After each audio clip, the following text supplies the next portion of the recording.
Hey everyone, welcome to our YouTube channel Prem ji physics classes, जहां पढ़ते हैं फिजिक्स को बहुत ही कॉन्सेप्चुअल तरीके से। आज का जो हमारा टॉपिक है इसमें हम पढ़ेंगे इलेक्ट्रिक फील्ड लाइंस के बारे में। इसको electric field lines of force भी कहते हैं।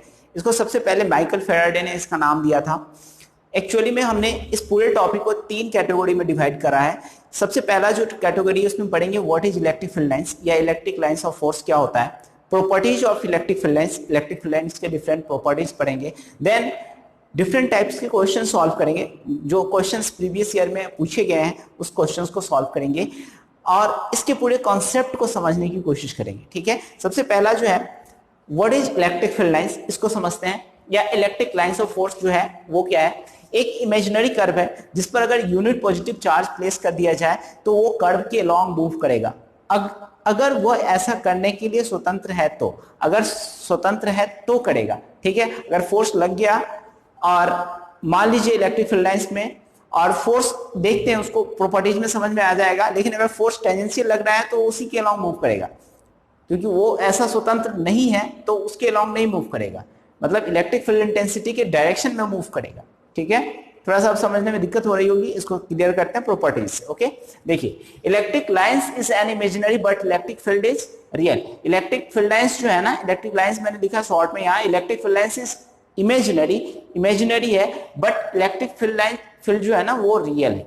ठीक है, ऐसा एक कर्व जो है ना, कर्व तो दिखता नहीं है। ठीक है, जैसे घोस्ट है वो दिखता नहीं है लेकिन कॉन्सेप्ट है, भगवान है दिखते नहीं लेकिन कॉन्सेप्ट है, तो वैसा ही चीज है। इलेक्ट्रिक फील्ड लाइंस की वजह से ऐसा इस प्रकृति को पूरा को किसने कंट्रोल कर रखा है, गॉड ही तो कंट्रोल कर रखा है। तो ऐसा ही है इलेक्ट्रिक फील्ड लाइंस जो है ना, इसमें जो फोर्स लगता है वो एक इमेजिनरी कर्व से, माइकल फैराडे ने बताया कि इमेजिनरी कर्व से लगता है।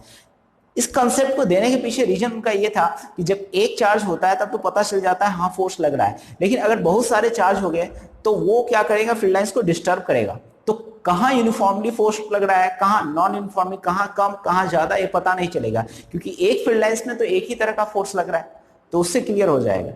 तो यहां पर पहला जो प्रॉपर्टी है वहां हम पढ़ेंगे। सबसे पहले यहां क्या, ये electric field lines originates from positive charge and ends at negative charge. It does not form a closed loop. ठीक है, इलेक्ट्रिक फील्ड लाइंस जो होते हैं ना, फील्ड लाइंस, अब शॉर्ट में लिखेंगे इसको। ठीक है, इलेक्ट्रिक फील्ड लाइंस जो है forms originates from positive charge and ends or terminates at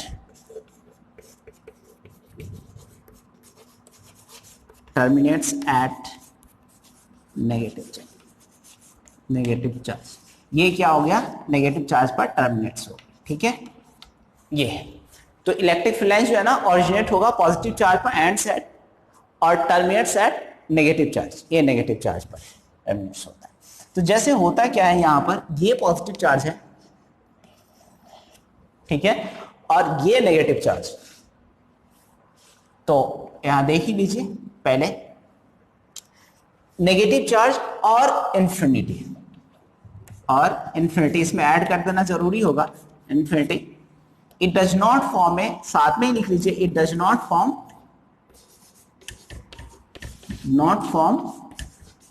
close loop.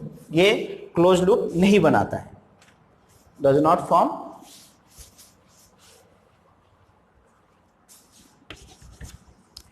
A close loop. Close loop नहीं बनाता। ठीक है, देखो इसको समझते हैं कैसे क्या। देखो अगर मान लो पॉजिटिव चार्ज है तो ये क्या होगा, यहां से ओरिजिनेट होगा और कहां तक जाएगा, इंफिनिटी तक, ऐसे इस तरह से, और यहां पर इस तरह से। ठीक है, लेकिन अगर मान लो ये नेगेटिव चार्ज और रख दे, ठीक है, यहां पर ये पॉजिटिव है, दूसरा ही बना लेते हैं। आपको बोर्ड में तो ऐसे पूछा जाता है कि फील्ड लाइंस ड्रॉ करें किसी पॉइंट चार्ज के कारण। ठीक है, नेगेटिव चार्ज रहता है तो क्या होता है। ठीक है, एक काम करते हैं, पहले ये पॉजिटिव नेगेटिव का समझ लेते हैं, उसके बाद नेगेटिव का भी समझ लेंगे। देखिए ये ऐसे जाएगा, यहां से इसमें एंड होगा। ठीक है, ये ऐसे जाएगा, यहां से एंड होगा, ये ऐसे, ओके। अब इसको देखें तो ये ऊपर जाएगा इस तरह से, ऐसे, ये इस तरह से, ये ऐसे, तो ये ऐसे इसमें आएगा, इसमें भी आएगा और इस तरह से आएगा, ठीक है। तो ये फील्ड लाइंस है, इस तरह से बनेगी, ओके। अब सेकेंड जो प्रॉपर्टी है वो हमें करना है। इसमें हम कह रहे थे कि नेगेटिव चार्ज का कैसे बनेगा, तो नेगेटिव चार्ज का ऐसा बनेगा, इस तरह से, जैसे उसमें बनाया ना, इस तरह से, ये अंदर की तरफ आता हुआ, ठीक है। उसमें भी बनाया अंदर की तरफ आता हुआ, पॉजिटिव चार्ज में जाता हुआ अंदर की तरफ आता हुआ। अब देखो, it does not form a close loop. इस पर क्वेश्चन पूछता है, how can you say that electric field lines या prove that electric field lines does not form a close loop. देखो होता क्या है, इलेक्ट्रोस्टैटिक फोर्स क्या है, एक कंजर्वेटिव फोर्स है। उसका रीजन समझ लेते हैं। रीजन है कि कंजर्वेटिव फोर्स जो है ना, राउंड ट्रिप में जो वर्क डन करता है वो क्या करता है, जीरो करता है। लेकिन अगर यहां पर क्लोज लूप फॉर्म करने लग गया ना, तो ये जीरो वर्क नहीं होगा। कैसे नहीं होगा, ठीक है, ये कारण समझ लेते हैं। तो यहां पर ये जो है, यहां पर रीजन समझते हैं, why does not form a close loop, ठीक है। देखो ये पॉजिटिव चार्ज है, यहां है, मान लो यहां से निकला, फिर कहीं से जाके ऐसे टर्मिनेट होके ऐसे आ गया, ठीक है। तो यहां से यहां तक का कुछ शॉर्टेज डिस्टेंस होगा, उसको कहेंगे एस। और हम जानते हैं इलेक्ट्रिक फील्ड लाइंस पर फोर्स किधर लगता है, जिस डायरेक्शन में होता है। तो ये पॉजिटिव चार्ज है, तो पॉजिटिव चार्ज पर फोर्स किधर लगेगा, उसी डायरेक्शन। तो फोर्स इनटू डिस्प्लेसमेंट, फोर्स भी उसी डायरेक्शन में, डिस्प्लेसमेंट भी उसी डायरेक्शन में। तो फोर्स इनटू डिस्प्लेसमेंट, यहां भी सिमिलर चीज है, फोर्स भी इसी डायरेक्शन में, डिस्प्लेसमेंट भी इधर इधर की तरफ ही। नहीं, अगर साइन कन्वेंशन लगाओगे कि इधर को हम पॉजिटिव लेंगे तो इधर को नेगेटिव लेंगे, तो इधर को तुम नेगेटिव डिस्प्लेसमेंट को लोगे तो फोर्स को भी तुमको नेगेटिव लेना होगा, क्योंकि फोर्स का डायरेक्शन इधर है, तो इधर वाला फोर्स क्या होगा, नेगेटिव। ये भी नेगेटिव, डिस्प्लेसमेंट भी नेगेटिव, क्योंकि पहले वाले में इधर पॉजिटिव माने हो, तो ये दोनों मिला के क्या कर देगा, पॉजिटिव। तो net force, net work done जो होगा क्या हो जाएगा, 2Fs, इतना हो जाएगा नेट वर्क डन। तो अभी राउंड ट्रिप में वर्क डन क्या होगा, not zero. So it will be absurd कि इलेक्ट्रोस्टैटिक फोर्स कंजर्वेटिव है। तो electric field lines does not form a close loop because electrostatic force is conservative in nature. Okay, simple सा, इसको copy में note कर लिया करो कुछ कुछ बातें। ओके, सारे बातें बोर्ड पर लिखेंगे तो बहुत बड़ा वीडियो लेक्चर हो जाएगा। अब सेकेंड पॉइंट है, सेकेंड पॉइंट क्या है, इट डज नॉट फॉर्म ए, या अभी लिखे थे तो क्लोज लूप वाला तो लिख ही लिया। दूसरा पॉइंट हमें ये है, देखो दूसरा पॉइंट क्या कहता है, it is a continuous curve without any break. ठीक है, पहले लिखते हैं, it is a continuous curve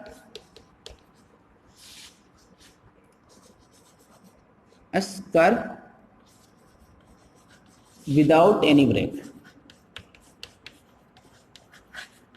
without any break, किसी ब्रेक। तो ये क्या करता है, it is a continuous curve without any break, कोई ब्रेक के ही बिना, जैसे मतलब कहने का ये पॉजिटिव चार्ज है ना, यहां से ओरिजिनेट होगा तो यहां जाके ऐसे करके ऐसे नहीं होगा। ठीक है, ये ब्रेक नहीं लगेगा, मतलब ये फोर्स लग रहा है तो अचानक से रुका फिर फोर्स लगने लगा, ऐसा तो ही होगा। तो एक कंटिन्यूअस कर्व होता है विदाउट एनी ब्रेक, कहीं भी टूटेगा नहीं। ओके, सेकेंड पॉइंट हमें समझ में आ गया। अब हमें थर्ड पॉइंट की तरफ बढ़ना चाहिए। ठीक है, ये सारे प्रॉपर्टीज है और इससे रिलेटेड जो फीचर्स आएंगे, जो डायग्राम आता है वो भी हम ड्रॉ करने जा रहे हैं, करते जा रहे हैं। ओके, तो ये हो गया आपका, ये सेकेंड है। अब थर्ड वाले में, थर्ड क्या कहता है, थर्ड वाला पॉइंट क्या कहता है, देखिए इलेक्ट्रिक फील्ड लाइंस जो है ना, हम दो इलेक्ट्रिक फील्ड लाइंस कभी भी आपस में इंटरसेक्ट नहीं कर सकते। Two electric field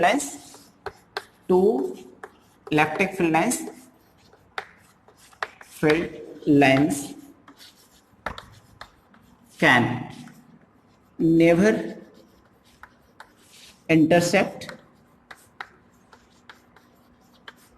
each other, एक दूसरे को इंटरसेक्ट नहीं कर सकते। मतलब कहने का, ऐसे अगर फील्ड लाइंस बनाते हो, ऐसे बनाते हो, तो ये इस तरह से, तो एक का डायरेक्शन इधर है पी पर, तो ये है E1 और दूसरे का डायरेक्शन इधर, तो ये क्या है E2।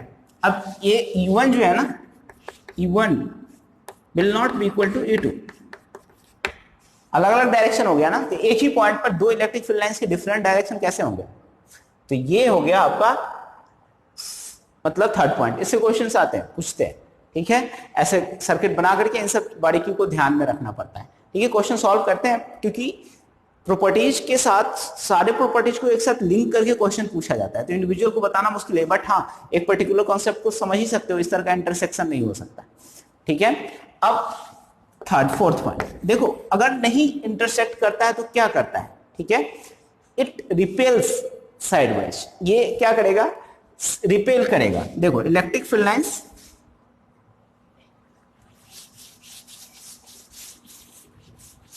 यहां पर, इसको इस पॉइंट पे नहीं, इसमें समझा देते हैं। जैसे देखो ये पॉजिटिव चार्ज है और ये पॉजिटिव चार्ज है, तो फील्ड लाइंस दोनों की इक्वल मैग्नीट्यूड है, तो फील्ड लाइंस यहां से भी ओरिजिनेट होगा, यहां से भी ओरिजिनेट होगा, ये फील्ड लाइंस ऐसे ओरिजिनेट होगा और ये भी ओरिजिनेट होगा, और ये है ना ऐसे इस तरह से, ठीक है। तो ये इस तरह से, और यहां ये इस तरह से 6, ओके। तो यहां पर है इस तरह से, और यहां इस तरह से ये 6।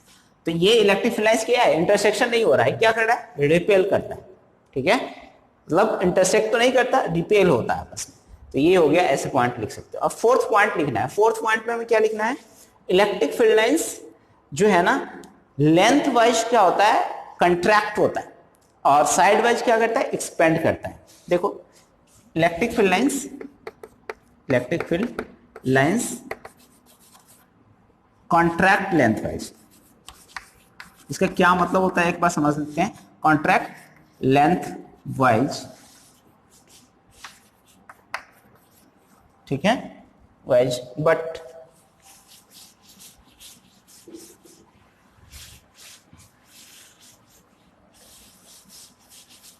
lengthwise but expand sideways। देखो ये कंट्रैक्ट होता है लेंथ वाइज, लेकिन एक्सपेंड होता है साइड वाइज। इसका कहने का मतलब क्या है, देखो ये पॉजिटिव दोनों तरीके से समझ सकते हैं, ये अभी एग्जांपल बताया था उससे भी समझ सकते हैं और इससे भी। जैसे ये नेगेटिव चार्ज, तो आप देखेंगे इसको क्या है, ये इससे यहां पर जाके क्या होता है मिलेगा, ये ऐसे है, इस तरह से कर्व बनेगा, ये ऐसे तरह से, इस तरह से, ये फिर ऐसे और फिर ऐसे इस तरह से। तो आप देखेंगे क्या, ये जो है ना इस तरह से, और ये इस तरह से और इस तरह से, ठीक है।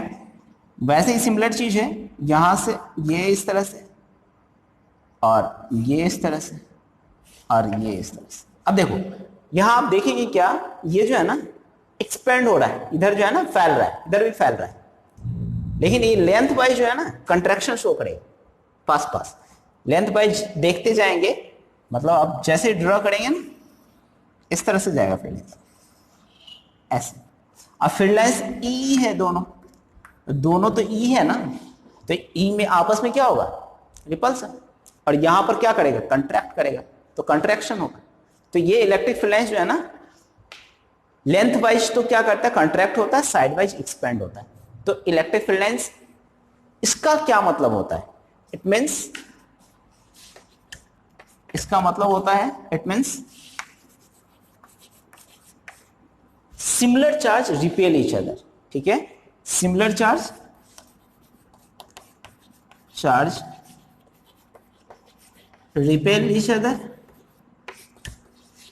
repel each other but opposite charge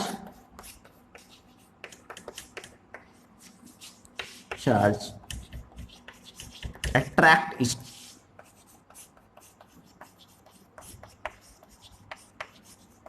एक दूसरे को क्या करते हैं, अट्रैक्ट करता है। तो ये है आपका फोर्थ, ठीक है। अब फोर्थ नंबर तो आ गया।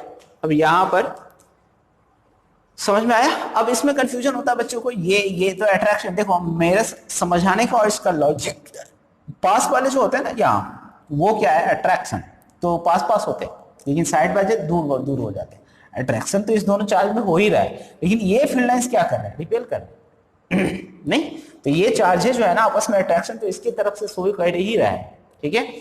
अब हमें क्या करना है, फिफ्थ नंबर में क्या समझना है, देखो फिफ्थ नंबर में समझना है कि किसी कंडक्टर के सरफेस पर इलेक्ट्रिक फील्ड लाइंस कैसा होता है, तो ये हमेशा नॉर्मल होगा, परपेंडिकुलर होगा। इसका कारण समझेंगे क्यों परपेंडिकुलर होता है। तो fifth number, electric field lines, ये ऐसे लिखिए, field lines will be perpendicular to the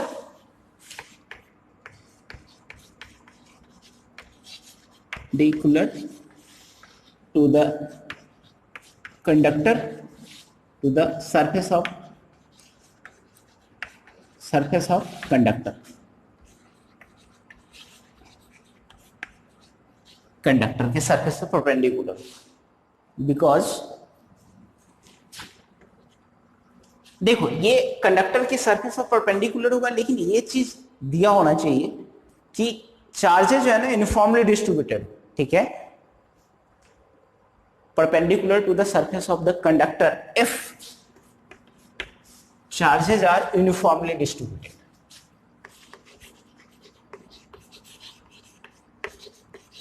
Are uniformly distributed. अगर डिस्ट्रीब्यूटेड है तो यूनिफॉर्मली डिस्ट्रीब्यूटेड है, ऐसा केस होगा तो परपेंडिकुलर होगा। अब देखो इसको लॉजिक समझो,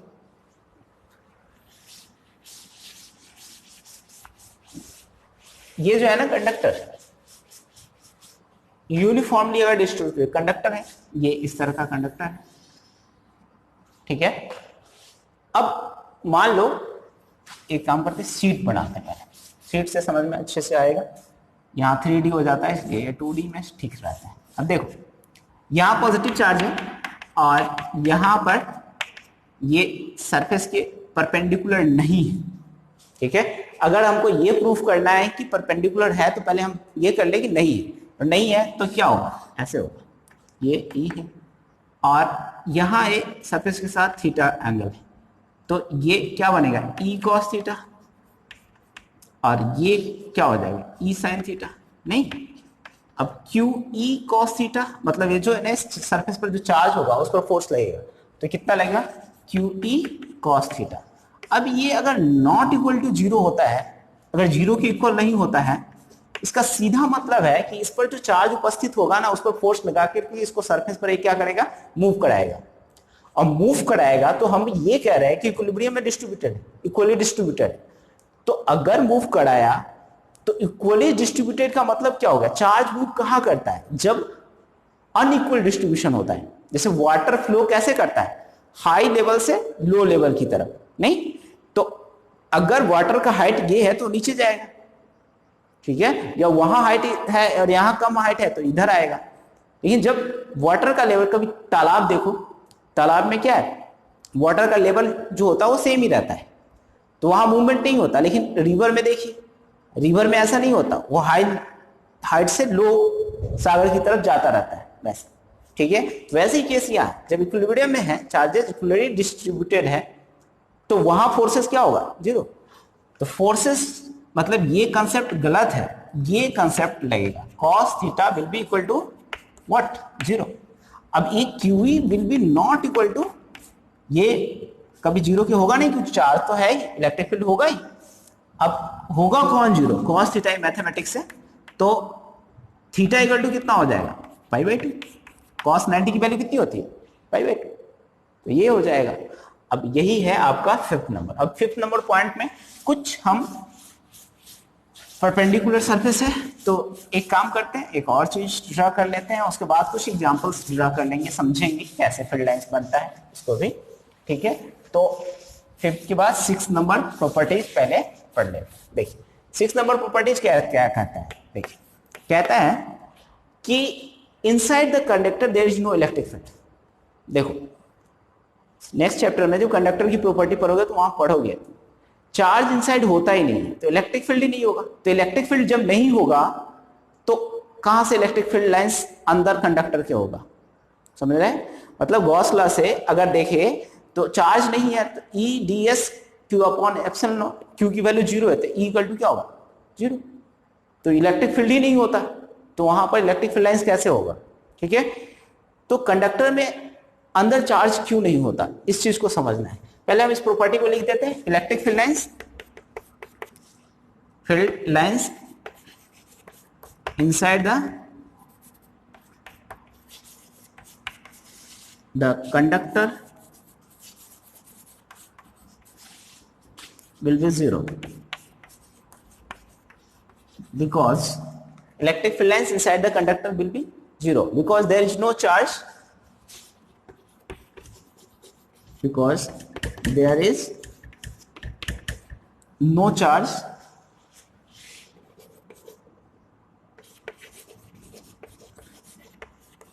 inside the conductor।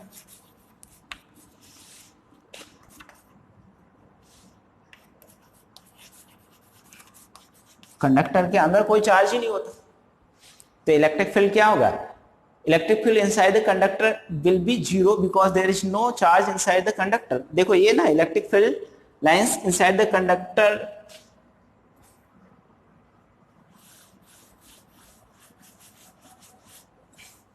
will not be present, ठीक है? ये इसको थोड़ा सही कर लो, will not be present, उपस्थित नहीं रहता।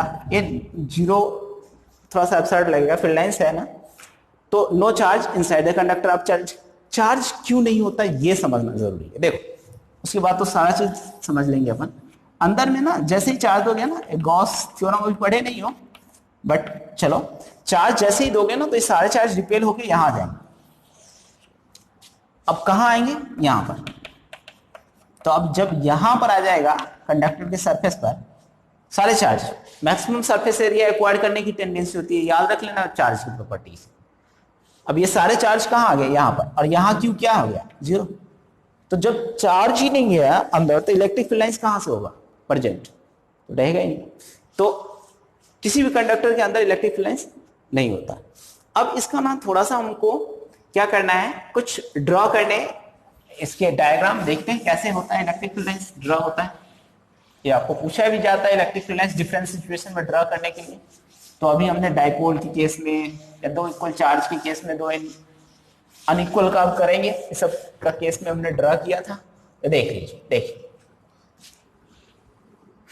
एग्जाम्पल, अगर मान लीजिए हम इसे ड्रॉ करें तो एग्जाम्पल कंडक्टर के केस में मान लीजिए यहां से एक कंडक्टर है, ठीक है, ये कंडक्टर है, ये पॉजिटिव चार्ज और ये पॉजिटिव चार्ज और ये नेगेटिव चार्ज, ये नेगेटिव चार्ज है।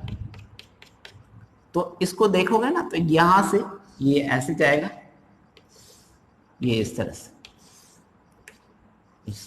ऐसे परपेंडिकुलर ऐसे, ठीक है। अब मान लो, सपोज करो ये पहला केस है, पहला एग्जांपल है।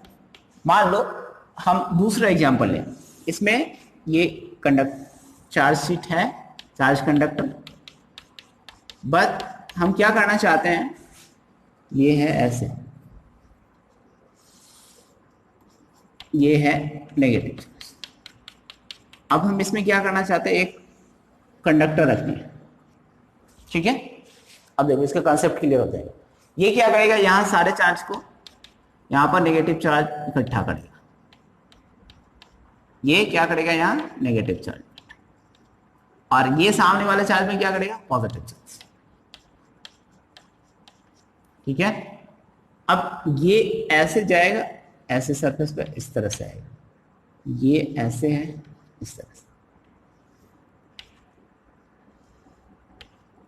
ऐसे, ये इस तरह से परपेंडिकुलर, ऐसे नहीं, मतलब आएगा तो परपेंडिकुलर ही इस तरह से, ठीक है, इस तरह से।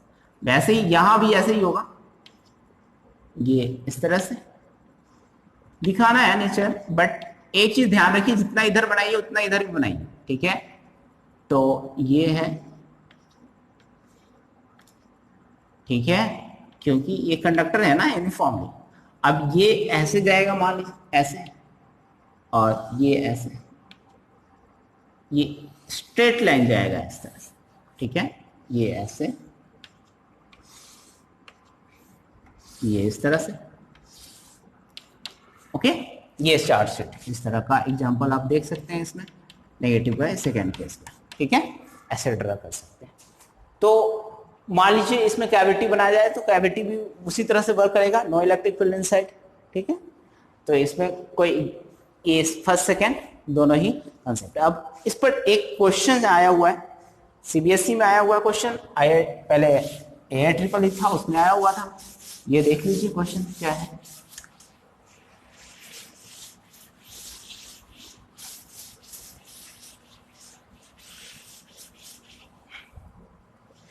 देखो क्वेश्चन है, which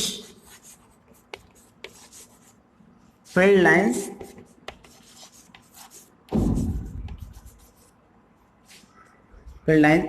is possible from the given graph। दिए ग्राफ से कौन सा given graph field lines possible है, ठीक है। तो देखो सबसे पहला है, ये है ए इस तरह, ठीक है। तो इलेक्ट्रिक फील्ड लाइन्स में क्या है, ये ऐसे जाता है, इस तरह से बाहर आता है, तो ये ए है। उसके बाद यहां इस तरह का है, ये बी है, ये इस तरह से, और यहां पर ये इस तरह से जाता है, और ये इस तरह से, ये इस तरह से इलेक्ट्रिक। तो ये सी है और ये डी है। Which one is possible? तो देखो आंसर कर लो, सिंपल है। किसी भी कंडक्टर पर जब भी जाएगा परपेंडिकुलरली जाता है, मतलब इनसाइड, मतलब इंटर भी होगा तो और निकलेगा भी, आउटसाइड उससे बाहर भी जाए तो इनसाइड भी जाए तो कैसे जाएगा, परपेंडिकुलरली। और ये जा कैसे रहा, देखिए ऐसे इंसिडेंट हो रहा है और यहां जा रहा है। दूसरे वाले केस में क्या हो रहा है, कंडक्टर के अंदर से जा रहा है, ठीक है। और ये इस वाले में तो सेम है, ए और सी के बारे में सोचना ही नहीं। डी के बारे में सोच सकते हैं, तो डी में परपेंडिकुलर जाएगा फिर बाहर आएगा। तो option what is correct, option D is correct, मतलब डी इज करेक्ट रिप्रेजेंटेशन। ये रिप्रेजेंटेशन सही है। तो ये हो गया आपको फर्स्ट क्वेश्चन। अब हमने एग्जांपल ये 6 नंबर तक तो प्रॉपर्टीज पढ़ चुके थे, 7th एंड 8th इसको पढ़ते। देखिए मान लीजिए, सपोज कीजिए, और उस पर बेस्ट क्वेश्चन भी आया हुआ है, ठीक है, 2010 में बहुत अच्छा क्वेश्चन आया हुआ है, इसको समझेंगे।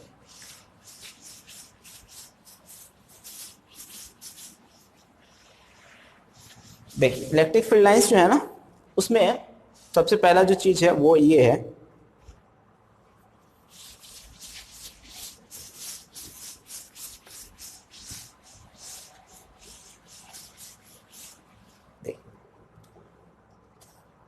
सेवेंथ पॉइंट हमें पढ़ना है। 7th पॉइंट में क्या होगा, 7th 6th कर रखा था, 7th पॉइंट होगा। अगर 5th कर रखा था तो 6th पॉइंट होगा, ठीक है। वो पॉइंट आप चेक कर लेना। बट देखो इलेक्ट्रिक फील्ड लाइंस जो होगा ना, वो देखो relative closeness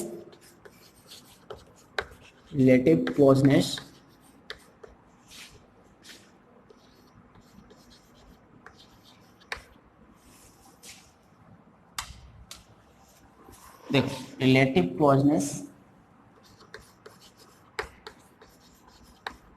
of electric field lines, लगा लो, electric field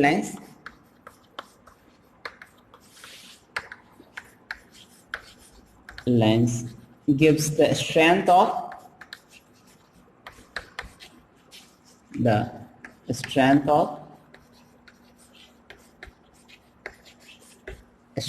electric field intensity, ठीक है, strength of electric field intensity. Electric field intensity. देखो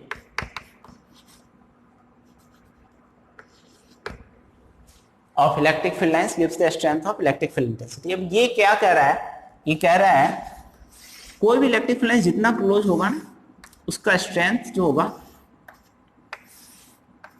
अब ये P है और ये Q है, ठीक है। तो ये इलेक्ट्रिक फील्ड लाइंस EP पर जो होगा ना वो ग्रेटर देन होगा E2 के, ये कहने का मतलब है इसका, ठीक है। तो ये कह रहा है कि जैसे पास पास होता है ना तो इलेक्ट्रिक फील्ड लाइंस क्या हो जाता है, ज्यादा इलेक्ट्रिक फील्ड इंटेंसिटी ज्यादा हो जाएगा, और जहां दूर होता है वहां इलेक्ट्रिक फील्ड इंटेंसिटी की वैल्यू क्या हो जाएगी, कम हो जाएगी। तो अगर मान लो जैसा है रिप्रेजेंटेशन, तो ये क्या कर रहा है, यूनिफॉर्म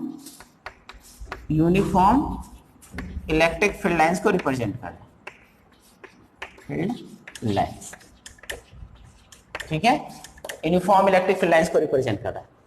तो ये यूनिफॉर्म मतलब एक समान इलेक्ट्रिक फील्ड लाइंस को रिप्रेजेंट कर रहा है। तो इस पर बेस्ड एक क्वेश्चन है, ये क्वेश्चन बनाते हैं, ये दूसरा नंबर क्वेश्चन हो गया। देखिए इससे पहले एक क्वेश्चन बनाए थे, ये दूसरा नंबर क्वेश्चन है। देखिए इसमें क्या है, आपको रिप्रेजेंट करना है ascending order of electric field intensity. Represent electric field intensity EFI in ascending order, ascending order में रिप्रेजेंट करना है, ठीक है।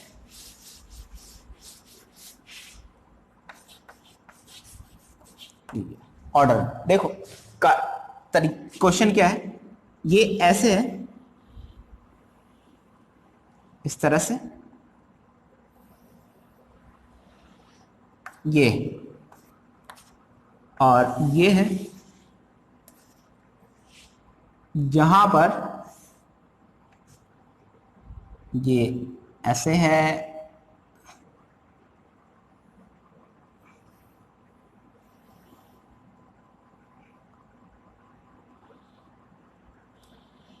ये ऐसे है, इस तरह से। तो ये P पॉइंट है, ये Q पॉइंट है, और ये R पॉइंट। तो आपको असेंडिंग ऑर्डर में बताना है, ठीक है। ये इस तरह से, थोड़ा सा स्केल से नहीं है तो ये देख लीजिएगा, ये ऐसे है। अब A है PQ R B QRP CRPQ, ठीक है। असेंडिंग ऑर्डर सबसे पहले क्या करना है, छोटा वाला, तब बड़ा वाला उससे, और उससे बड़ा वाला, ठीक है, ओके। अब ये जो है ना D है, ठीक है, QPR, ये अब कौन सही होगा ये बताइए। सबसे ज्यादा आपको पास पास कहां इलेक्ट्रिक फील्ड लाइंस दिखाई दे रहा है, यहां पर, तो electric field intensity at R will be greater, तो R की वैल्यू ज्यादा होगा, उसके बाद P उससे कम, और उसके बाद क्या होगा Q।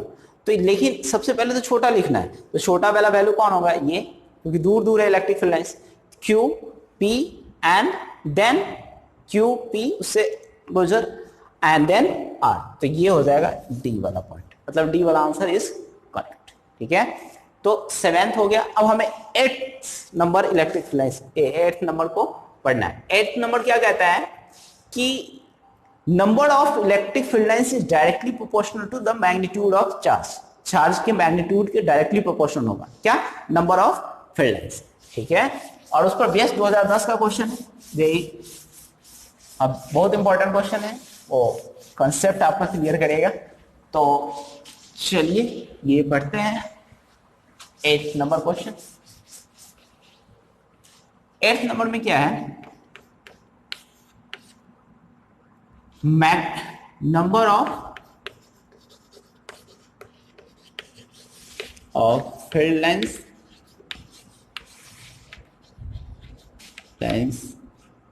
Are directly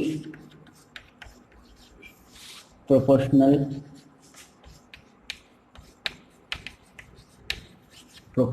to the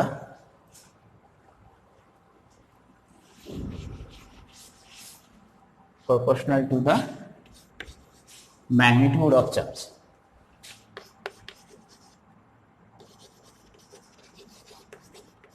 Magnitude of charge, charge के मैग्नीट्यूड के डायरेक्टली प्रोपोर्शनल। देखो ये क्या कह रहा है कि जैसे मान लो सपोज करो कि ये 2Q है और ये Q है, ठीक है, तो यहां दोनों को रखे हो ना तुम, तो इससे अगर मान लो 4 तुम इलेक्ट्रिक फील्ड लाइंस निकालते हो, ये ऐसे है, ये इस तरह से, मान लो कि तुम 4 इलेक्ट्रिक फील्ड लाइंस निकालते हो, एक इधर से निकालो, ये, तो इससे सिर्फ 2 ही इलेक्ट्रिक फील्ड लाइंस निकलेंगे। क्या निकलेंगे? सिर्फ 2 इलेक्ट्रिक फील्ड लाइंस। ओके, अगर मान लो इससे तुमने 6 निकाले तो इससे कितने निकालने होंगे? 3। ठीक है, इलेक्ट्रिक फील्ड लाइंस जिस रेशियो में होगा उसी, मतलब नंबर और जिस तरह का होगा उसी रेशियो में उसका मैग्नीट्यूड भी होगा। तो ये मान लो तूने ये 6 है, एक ऐसे 4, तो 6, तो यहां पर ऐसे करें ना, ये इस तरह से। अब हमें ये तो निकल गया फील्ड लाइंस, अब हमें क्वेश्चन बनाना है इसमें बेस्ट। ठीक है, तो ये क्वेश्चन आया हुआ है, अब इससे देखते ही आपको आ जाएगा, इसका कॉन्सेप्ट समझ में आ जाएगा। 2010 का क्वेश्चन सिंपल सा है। देखिए ये क्वेश्चन नंबर 3 है, which option is correct, which option are correct लिख लो, क्योंकि ये मल्टीपल चॉइस का क्वेश्चन, मतलब मोर देन 1 ऑप्शन करेक्ट है। ऑप्शन आर करेक्ट, कौन सा करेक्ट ऑप्शन है? देखो ये इस तरह का फील्ड लाइंस है, ठीक है, तो हमें 2Q दिया हुआ है तब हमको पता चल रहा है, लेकिन यहां पर मान लो अगर QA दिया हुआ है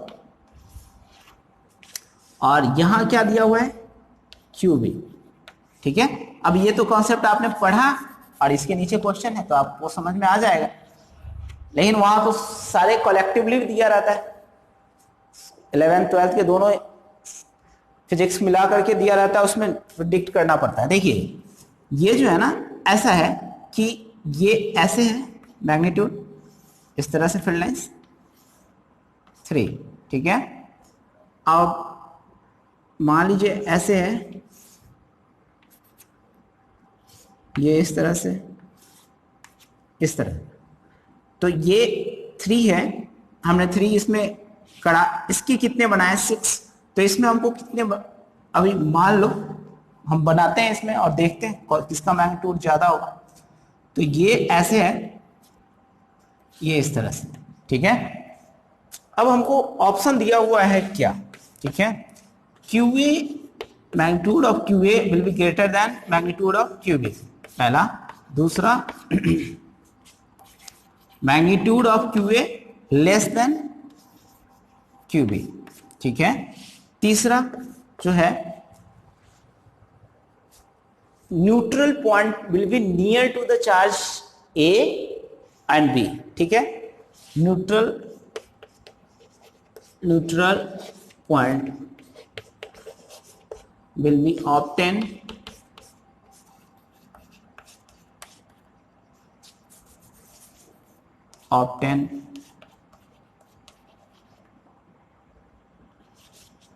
left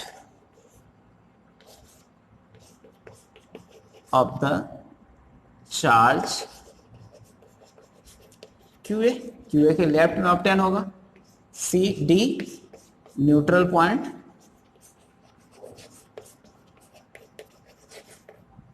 will be obtained right of charge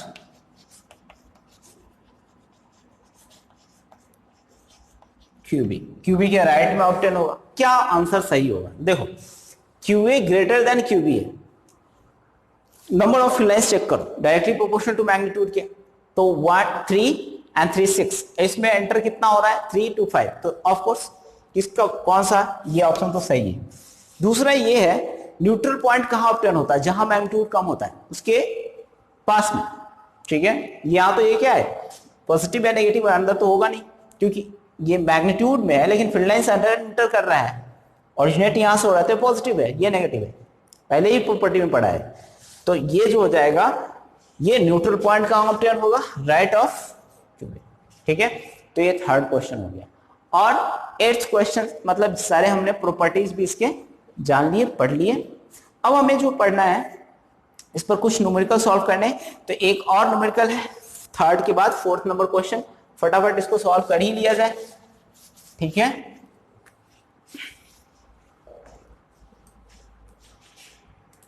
ये क्वेश्चन है, ये 2015 का क्वेश्चन है, जेई मेंस का है, जेई मेंस का 2015 का क्वेश्चन। देखिए इसमें कहता है क्या है, ये इस तरह से बनाया हुआ है फील्ड लाइंस, ठीक है। सबसे पहले कहता है कि एक सिलिंड्रिकल सेल है, जो कि उसमें ना दो सरफेसेस है, अपर सरफेस पर प्लस सिग्मा है और लोअर सरफेस पर माइनस सिग्मा है। जैसे कैसे कैसे सिलिंड्रिकल सरफेस, एक बार समझ लेते हैं इसको। देखिए ये ऐसे है, ठीक है, और इस तरह से है, तो इसकी ये दो हाफ है, ऊपर वाले पर पॉजिटिव है, नीचे वाले पर नेगेटिव। अब ये चूंकि फ्रंट पेज आपको दिख रहा है तो इसलिए ऐसा है, बट ये सिलेंडर का फ्रंट व्यू है, ठीक है। तो ये सब थोड़ा सा फिजिक्स में टॉप व्यू, फ्रंट व्यू सबका बहुत उपयोग हो, मतलब इस्तेमाल होता है। तो यहाँ पर यही है, फ्रंट व्यू है। अब यहाँ पर होता क्या है, ये इस वाले में पॉजिटिव चार्ज से निकलेगा, नेगेटिव पर एंड होगा, ऐसे पॉजिटिव चार्ज से निकल के ऐसे टर्मिनेट होगा। तो ये तो हो गया ए ऑप्शन। अब दूसरा क्या है, बी वाला।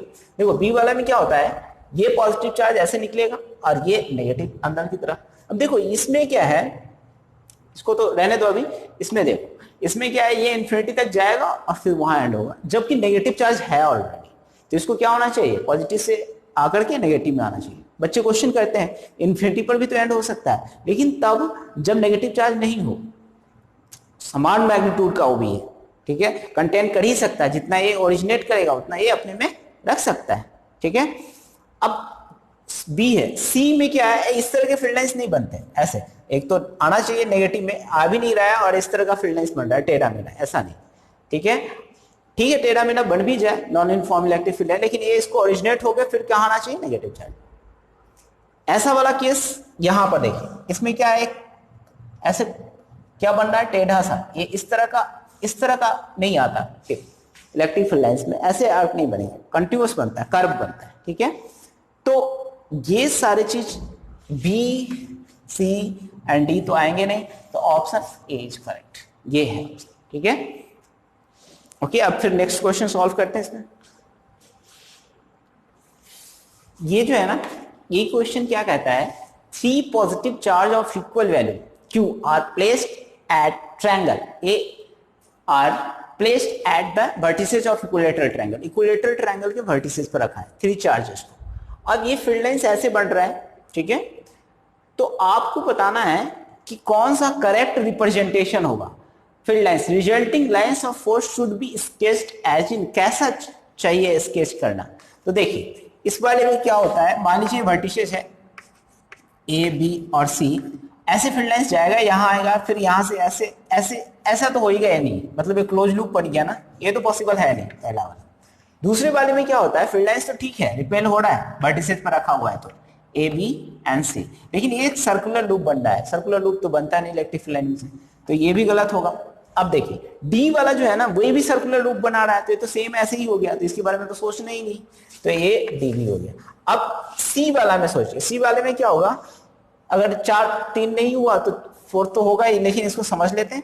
ये चार्ज को क्या करेगा, रिपेल करेगा, इधर इसको इधर रिपेल करेगा और इस सबको रिपेल करेगा, मतलब ये जो करेक्ट ऑप्शन जो होगा वो यही करेक्ट होगा। ओके, तो ये सी वाला ऑप्शन आपका करेक्ट होगा, 6C। ओके, उसके बाद एक और क्वेश्चन बनाते हैं 7। देखिए ये क्वेश्चन है, लास्ट क्वेश्चन है इसमें। फिगर शोज 4 चार्जेस, 4 चार्ज को फिगर शो कर रहा है, जिसमें एक -2Q एंड +4Q है, ठीक है। आपको बताना है कि इसमें से कौन सा पॉसिबल है, and positive charge 4Q, which one is correct, correct field lines कौन सा बना रहा है यहाँ पर फिगर में। देखिए पहला वाला जो है ना, इसमें क्या है, इसका फ्लो पॉइंट क्या है, ठीक है इतना 4Q से 4 निकल रहा है, इसमें 2 जा रहा है, फिर लाइंस के नंबर भी सेम है स्ट्रेंथ के अकॉर्डिंग, लेकिन ये इंटरसेक्ट कर रहा है इसको, तो इंटरसेक्ट करेगा तो इंटरसेक्शन तो होता है नहीं इलेक्ट्रिक फील्ड लाइंस का, तो ये गलत हो जाएगा।